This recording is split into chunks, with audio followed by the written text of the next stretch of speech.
Au nom du Père, du Fils, du Saint-Esprit, Dieu, Amen. Mes chers frères, mes chères sœurs, aujourd'hui Jésus nous invite à l'humilité, à la charité. C'est-à-dire, on peut décomposer l'évangile en deux parties, la vraie grandeur selon Jésus, et le scandale et les scandaleux.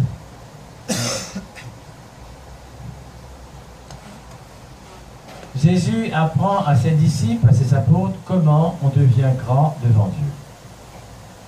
Et ils s'approchèrent et lui dirent, « Qui est, selon vous, le premier dans le royaume des cieux ?»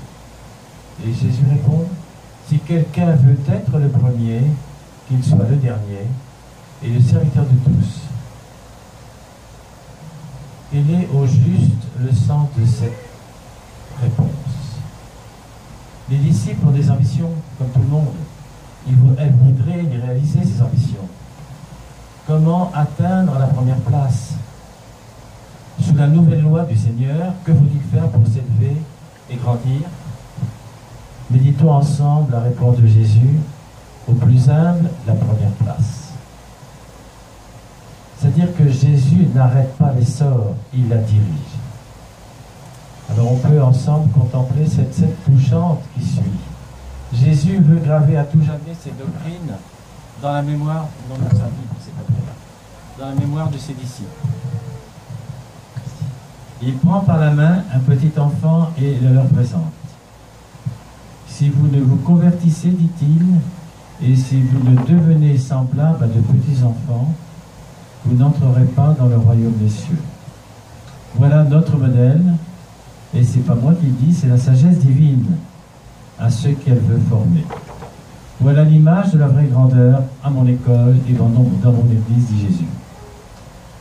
Le Fils de Dieu s'est incarné pour porter des coups mortels à l'orgueil du monde. L'orgueil tient fermée la porte du ciel. Et c'est l'humilité qui nous l'ouvre. Et c'est la raison pour laquelle aujourd'hui, Jésus nous dit que les premiers seront les derniers seront les premiers. Il nous invite à l'humilité parce que lui-même a donné l'exemple en donnant le sacrifice de sa vie. Et dans l'église de Jésus-Christ, l'orgueil, même couronné, laisse l'homme à la dernière place.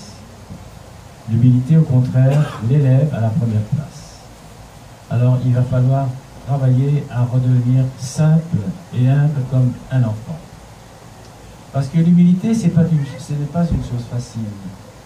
On n'a pas tendance à être humble et être modeste. Au contraire, on reconnaît ses mérites et on est toujours prêt à se justifier, on est toujours prêt à rendre justice quand on n'est pas reconnu à sa vraie valeur.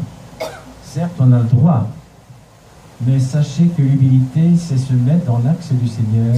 C'est parce que le Seigneur lui-même s'est laissé crucifier pour nous sauver.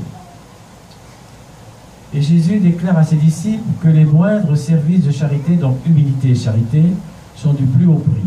Et il ajoute, « Quiconque reçoit en mon nom un petit enfant comme celui-ci, me reçoit moi-même, et non seulement moi-même, mais celui qui m'a envoyé. » Remarquons ensemble attentivement le caractère de charité que Jésus imprime ici et plus haut à l'humilité évangélique. La foi nouvelle n'est que charité, et si le Maître assigne à ses disciples la dernière place, c'est pour les voir plus pleinement au service de tous. C'est ça l'humilité, c'est être au service de tous. Et quand on est à l'autel, quand on est chez messe ou lecteur ou diacre, on sert le Seigneur à l'autel, mais on doit aussi servir les autres dans le monde. Donc, apprenons à devenir humbles pour devenir bons. Apprenons à nous donner aux autres en nous renonçant à nous-mêmes. Et ça, c'est les dernières parties de l'Évangile, donc c'est le côté le scandale et les scandaleux. Jésus fait savoir à ses disciples à quelle réprobation s'expose le scandaleux. Approchons-nous ensemble de notre divin Maître et reconnaissons à la sévérité de son langage, parce que son langage est très sévère au Seigneur aujourd'hui, l'intérêt suprême qu'il porte aux moindres âmes.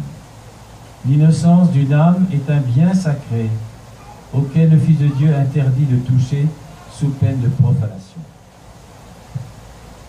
Et on peut dire que c'est à Jésus lui-même que le scandaleux attente dans la personne de ceux qui l'entraînent mal. Vous voyez ce que je veux dire? Il y a beaucoup de scandales, il y a beaucoup de personnes qui font du mal à des enfants, qui les scandalisent, qui les violentent, qui leur font mal. Et violenter les enfants, c'est aussi toucher le Seigneur. Alors il faut qu'on discerne ici la malice du scandale. Fournir à quelqu'un une occasion de pécher, exercer sur une âme une sollicitation au mal, c'est essayer de dépouiller Jésus-Christ d'un bien qu'il a acquis au prix de tout son sang. Vous voyez, qu'est-ce que c'est le sens de ce péché-là?